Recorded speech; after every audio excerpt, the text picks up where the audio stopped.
So sexuality, I just heard it mentioned in the last presentation, and I'm sure it's come up earlier, is a major issue for people with spinal cord injuries. It really affects every single part of your life. And we're going to touch on those three things of sexual expression, so how you sell yourself sexually, how you still market yourself as a viable partner in a relationship. Pleasure and intimacy, so getting actually down and dirty and having that intimacy with a partner and how you can still continue on in your roles with that. And then the sexual activities. So is the body working? How can you best make the body work to fulfill that role and fulfill what your partner's expectations might be in sexuality? So number one thing, attraction and body image. Obviously, when you have a spinal cord injury, there's a lot of changes that go on in your body.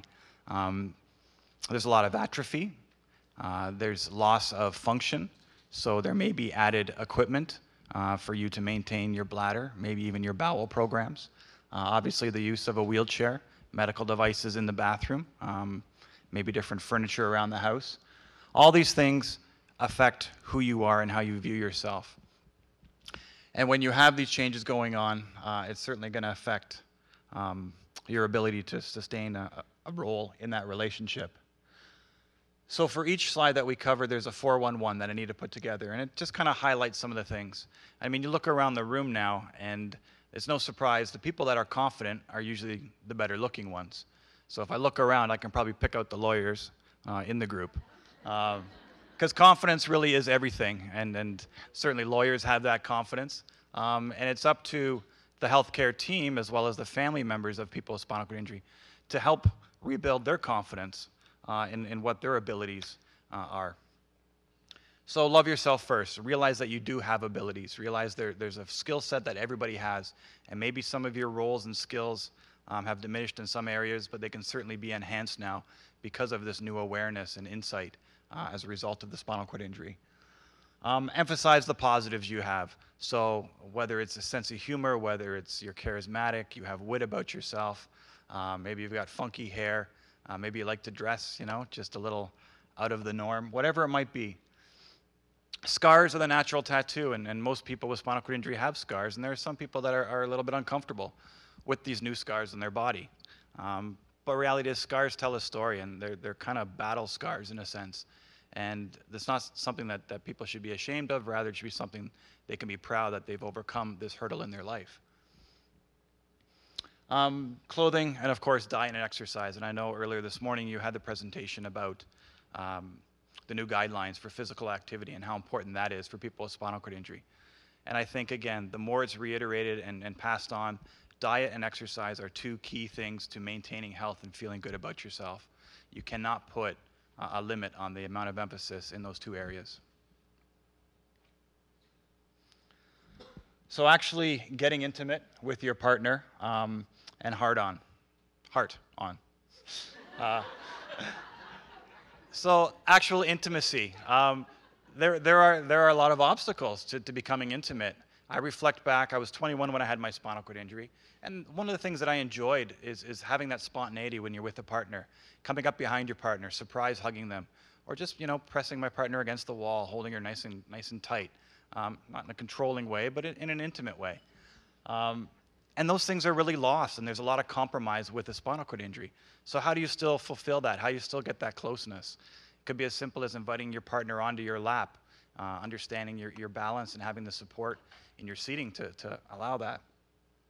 But foreplay, you know, when you lost sensation, when you lost the ability to move certain body parts, can you still have a sex drive? Is there still enough satisfaction in it to even continue? I know that's a question a lot of people have. The answer to that is of course, yes. I guess the biggest thing that men with spinal cord injury find is their whole life they've been accused of being the one that's always in it for selfishness. Men always have this bad rep of selfish sex. You know, that's term wham, bam, thank you, ma'am, in, out, 10 minutes, out the door sort of thing. Well, truth of the matter is once you have a spinal cord injury, you lose almost that selfish drive. That physical change, if it's a complete injury, is no longer there. And therefore, men with spinal cord injuries are probably the best partners on the planet.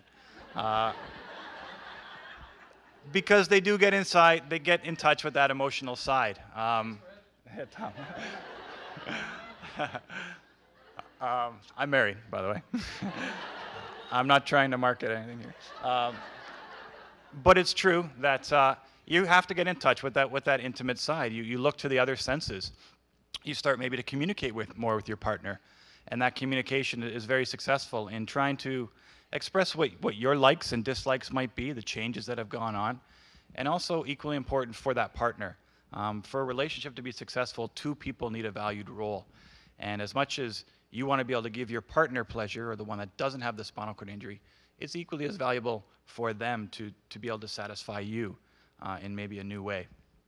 So looking at your other senses, of course, the sight, night lights, candles, being able to see that intimacy that might be going on. Smell, scent, perfumes, colognes, body oils, things like that. Taste is an incredible sensation. So incorporating that, and again, communicating with your partner maybe why you want to explore and expand a little bit to heighten these other sensations. And of course, sound. So whether it's the sound of sweet nothings being whispered in your ear, or the sound of aggressive sexual activity, or music in the background, whatever it might be, just to enhance that moment, but encouraging people to explore with the other senses and try and draw from those.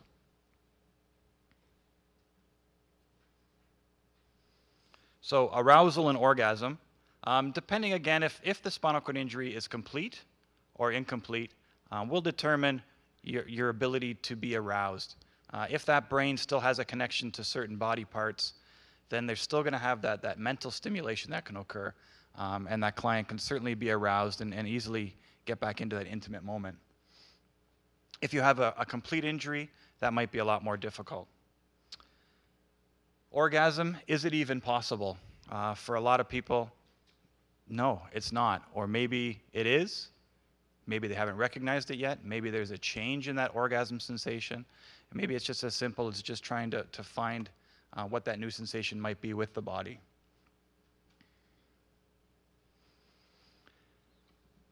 There's two different types of arousal. There's a psychogenic and reflexogenic.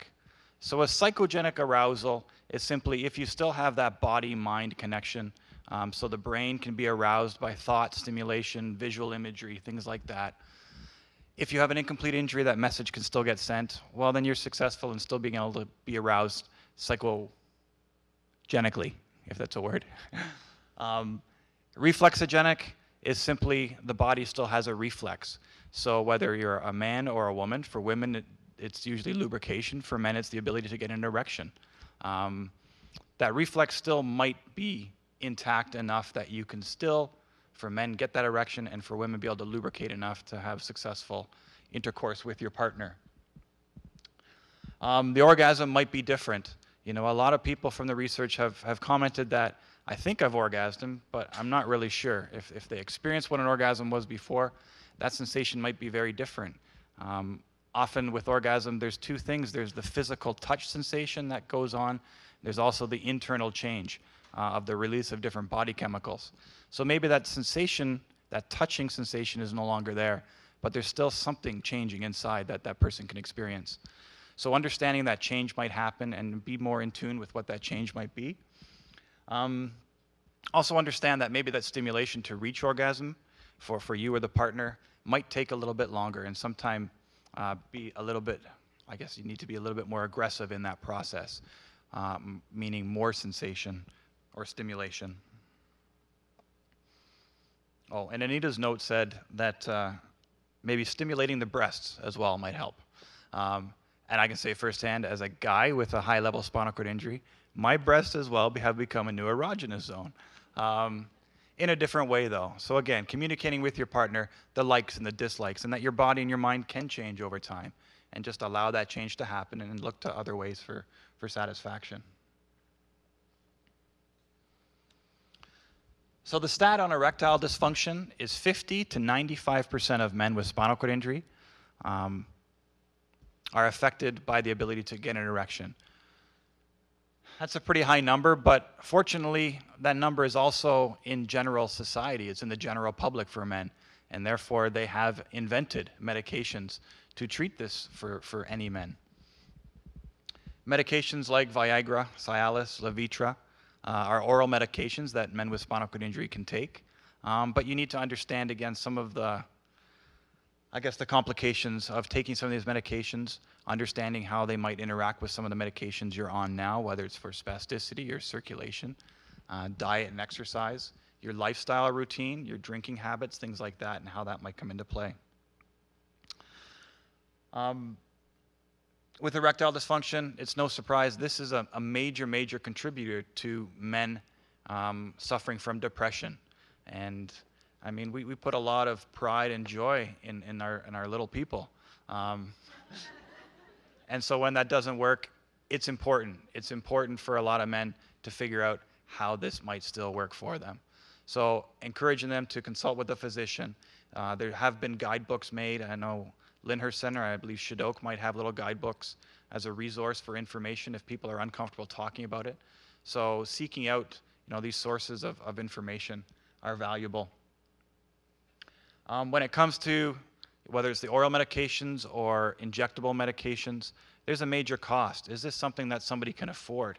That free lifestyle and that spontaneity is probably gone for most people that need this kind of intervention.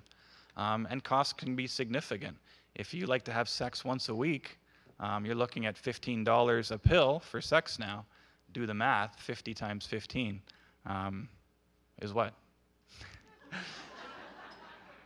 $750 at once a week. So it becomes a costly adventure. So understanding that some of these medications might be covered by the government, by your insurance policy, whatever it might be.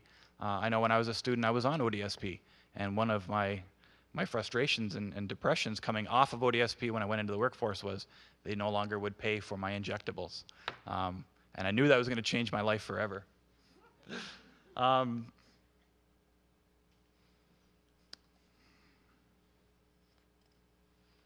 So what can you do as a client and as a consumer? Just understand your body.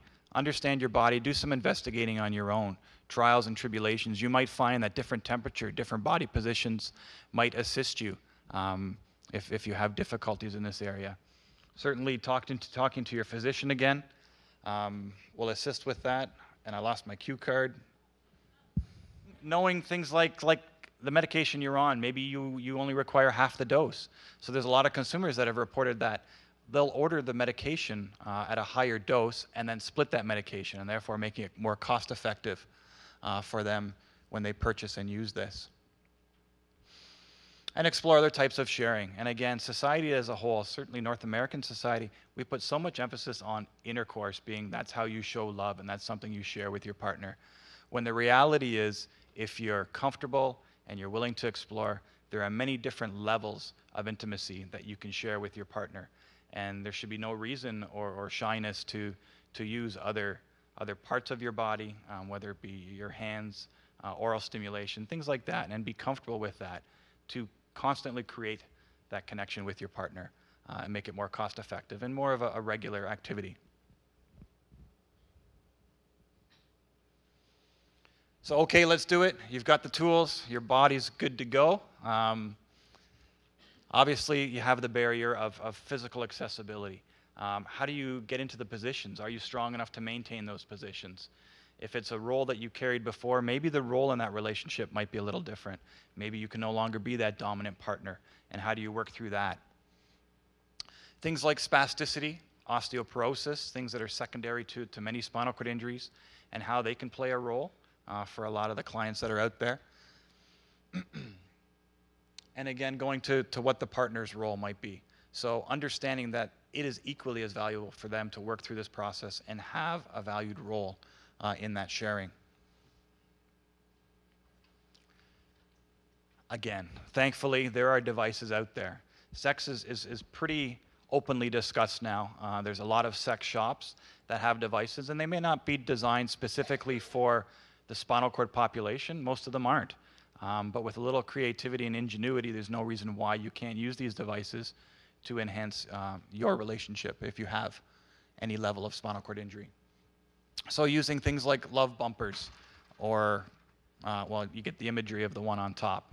But what it does is for clients that don't have that strength and can't get into those positions, this will allow you to experience that intercourse with your partner and not worry that you can't sustain long enough for satisfaction. And of course, the bottom right, which is called the intimate rider. And this was first introduced to me by an old tennis veteran at a Florida tennis tournament who said, "Richie, you got to get one of these." So I also work for Motion Specialties, and I got Motion to order one in. And I know the Resource Center at Lyndhurst has one now for clients to see, and I don't know if they're allowed to take it out in trial, but you get an idea of how it works. And again, it allows you to continue on in maybe a role that was valuable to you before. In addition to, obviously, large pieces of equipment like this, simply using things like lotions, lubricants, different oils, different scented oils, being creative in the kitchen, you know, using things just to enhance that relationship should definitely be encouraged.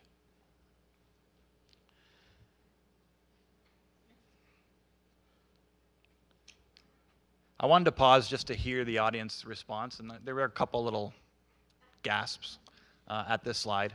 And it can go either way. I know I gasp when I look at it.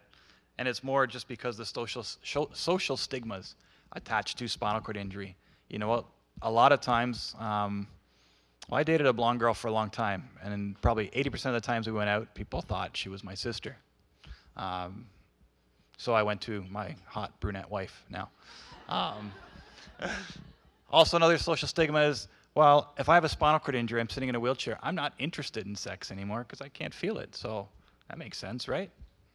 Well, the brain's not affected. So if I had a high sex drive before, chances are I still have a higher sex drive, if not higher than it ever was before, because it's even more difficult to find that same level of satisfaction. So this imagery here kind of reflects that social stigmas, and also the fact that, you know, if you have a disability, you're probably only going to date other people with disabilities. And that social stigma certainly exists. There's not a positive or a negative to either side of that. A lot of people find if your partner does have a physical disability, you share a lot of common interests and a lot of common obstacles on a day-to-day basis, and that can make that bond stronger. But for a lot of couples maybe that had an injury in the relationship prior to their injury, you know, that's something that gets added on to the hardship of dealing with it.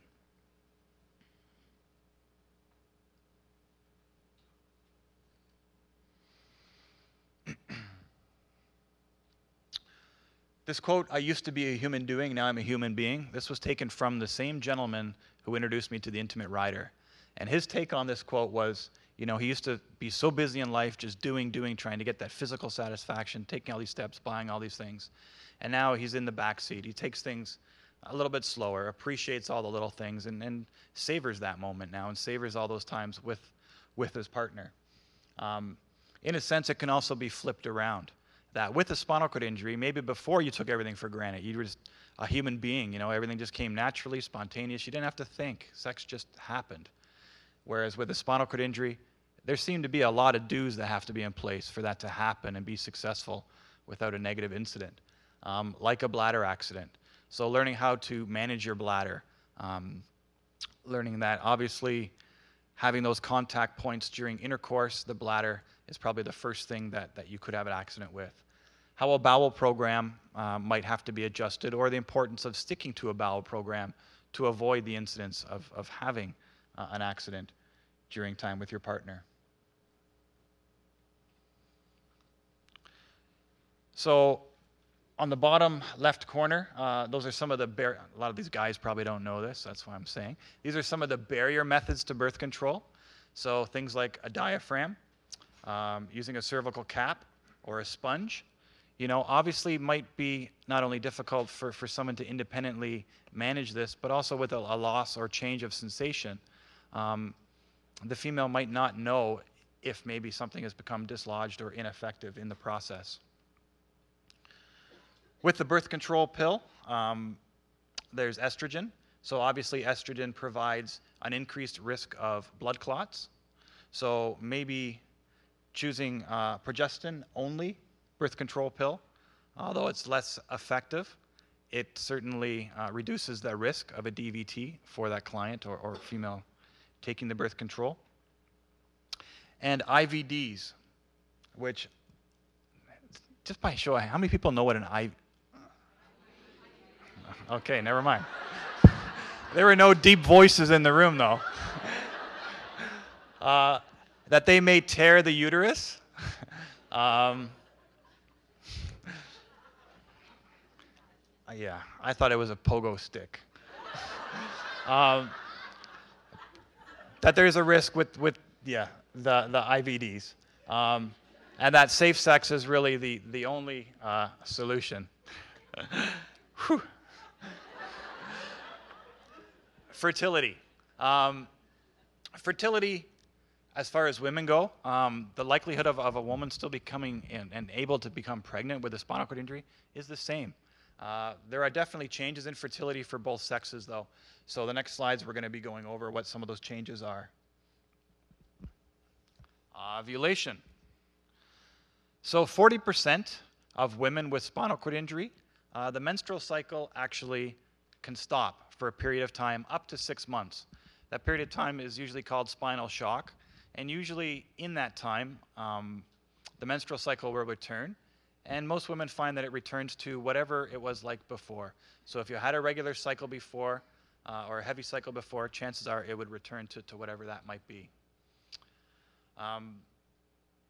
Many women might wish to track their ovulation, but again, with the autonomic dysreflexia and that magic number being T6, that might be difficult to track because the body temperature, or the term thermoregulation, plays a factor in the inability to maintain a constant body temperature.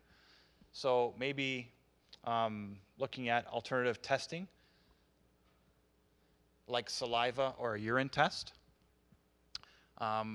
monitoring some of the temperature changes and how that might occur, just being more in tune, I guess, with your body and trying to pay attention to some of the signals it might be giving off. So an increased mucus production in the cervix for women, certainly more tender breasts, or the level of sex drive are all indicators that can kind of steer you to understanding your ovulation cycle a little bit better. Some of the questions: can you still get pregnant? Is it something that is even possible? What are the considerations that one should look into first before getting pregnant? What are some of the options for assistive devices in that progress, in that process? Thank you. And then, of course, autonomic dysreflexia. If this is something that you might be at risk for or have experienced already, is pregnancy something that you'll be able to carry to full term without being concerned about those risks?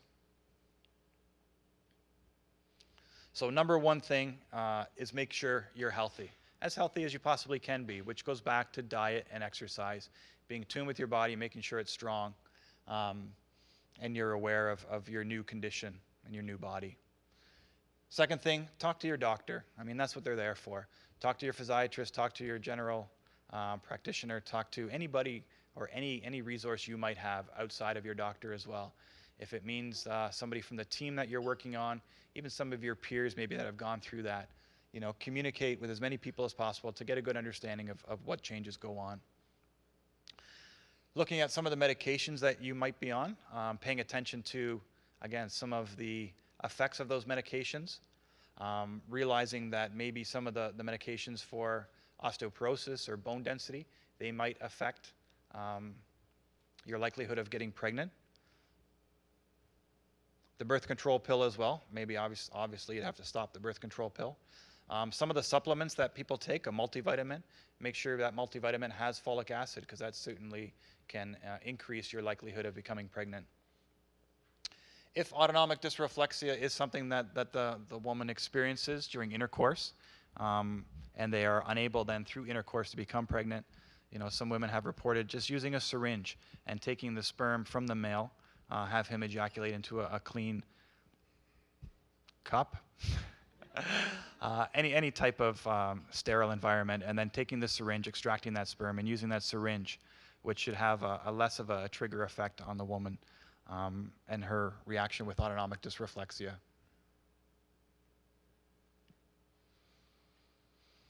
So male fertility is a major issue. The incidence of paternity in men with spinal cord injury is only 5%, so extremely low. Reasons for that, obviously, Obviously, erectile dysfunction and the inability for a lot of men to sustain an erection long enough for intercourse. Whether or not a male is able to ejaculate then becomes another issue. If a male is able to ejaculate or gets a sensation of ejaculation, there may be something called retroejaculation. So it might feel like he has this great orgasm, but nothing comes out. And what happens there is just the body can get confused with the tubes, and sometimes that ejaculate or sperm can go up into the bladder, which is not unhealthy for the male, but just to understand that that might be something that's going on. Certainly, thermal regulation comes into play again. I think it's 98 degrees or 98.3 degrees or something is the human body temperature. And if the body temperature for men changes high or low, 1 degree of that, it's going to have an effect on the quality and motility of the sperm. So being aware of that, considering how you dress, especially in a climate like Toronto and Ontario where we have hot weather and we have cold weather. So if becoming a dad is something that's important to you, just obviously consider your dressing and how you sit and the cushion you might be sitting on.